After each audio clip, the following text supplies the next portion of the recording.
Man, but shoot, man, now. So that's why you did that, to literally stimulate the thymus gland. Right. To stimulate the immune system in the person. Right.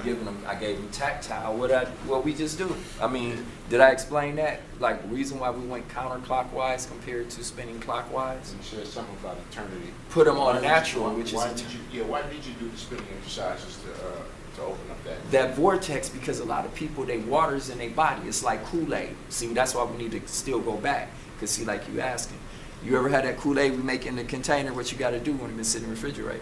Because the sugar that thick at the bottom, you got to stir it up a little bit. Right. So what we did is we just stirred up all our DNA molecules inside of us. Man, but go back to the gorilla beating on his chest. Okay, right in the thymus gland, the gorilla, it has, they tell you when the gorilla punches, it has no sensory. So in Kung Fu, that's called body abuse training. It's like numbing the body. So when a gorilla goes into combat, it's automatically boosting its immune system to be ready to deal with any kind of injuries that it can get. So when I had us touch our thymus gland, which is also the manipura, the heart chakra, right, from the spinning, we balanced the mind, the lower and the upper, the lower, which would be the subconscious, Ra, the upper, which would be Ma. We balanced those two up into the heart chakra, which is the throne. So we had them sit, that's why you'll see the sun and the moon disk, it rises here. So it comes up. It doesn't have to deal with worship of the sun and the moon. It deals with the things inside of each human being, no matter what color that they are. You have a parasympathetic and a synthetic nervous system. We have a left and a right hemisphere of the brain, which one side is solar, and other side is lunar. My right nostril affects the left hemisphere of my brain, which is analytical. The left nostril affects the right hemisphere of my brain, which is intuitive. So analytical would be solar. Dope. Intuitive would be lunar or the moon. So that's why. So when you're breathing in the air in those nostrils, it's literally activating. Because if you notice, when we breathe, what's the key word? The nostril is the only organ that is in constant play when we're awake and we're asleep. What is the sign of fire in sacred geometry? The sign of fire in sacred geometry is the pyramid. What's the pyramid? Pyro. Yeah. Pyri, which is also the nostril, right? So this is the fire. It's either cooling or heating the waters up.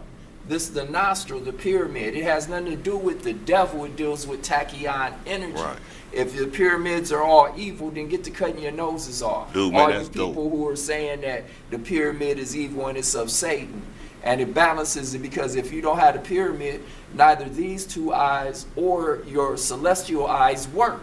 So enough with all that devilism. Let's get into the physiology of the body, of what the ancient ones were showing us and telling us.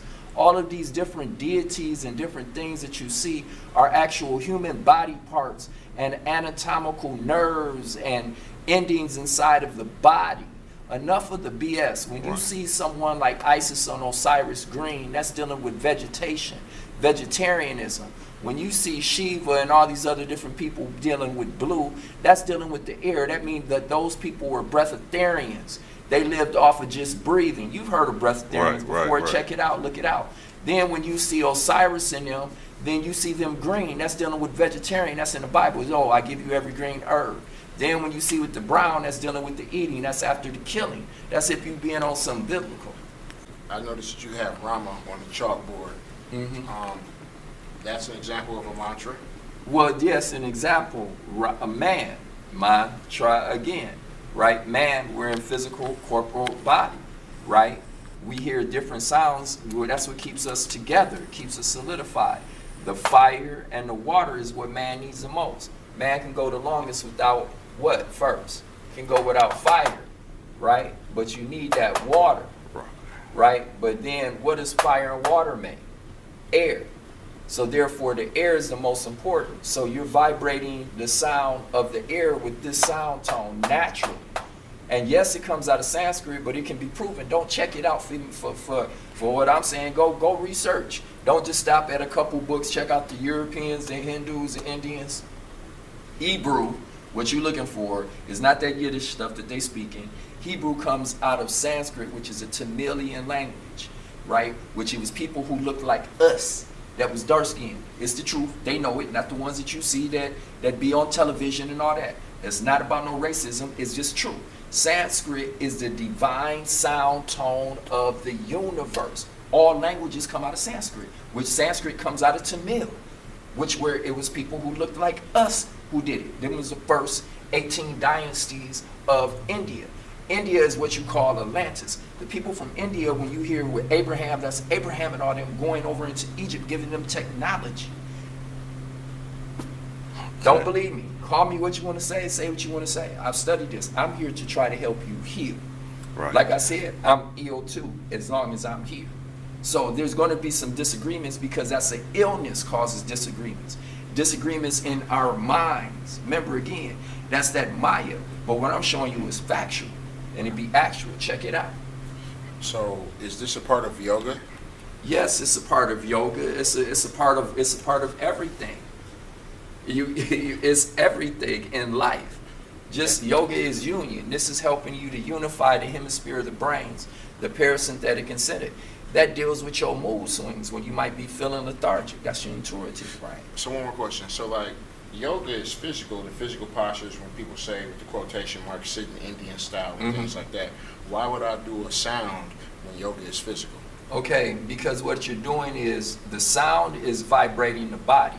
When I sit and I do a physical, actual posture, then it's like water. Water takes the shape of anything that you make. So if I want to physically, like, it's like really crazy, but if I do the sound tone of RAMA, I'm activating the parasympathetic and sympathetic nervous system, right? And say I do tree pose, right?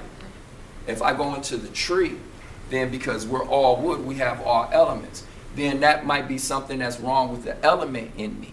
So I'm going to go ahead and I'm going to do the tree pose with the RAMA, which is water and fire, which creates the air because trees absorb oxygen up out of the air. I might do a posture. When you see different asanas, the reason why the lotus posture, asana is a posture. The reason why that you'll see different ones dealing with animals and mountains, but the reason why the lotus or the half lotus is so important, it deals with us being coming up out of the womb. So then therefore we don't get identified more into our animalistic nature. We identified into our human turning into what you should be angelic form, right?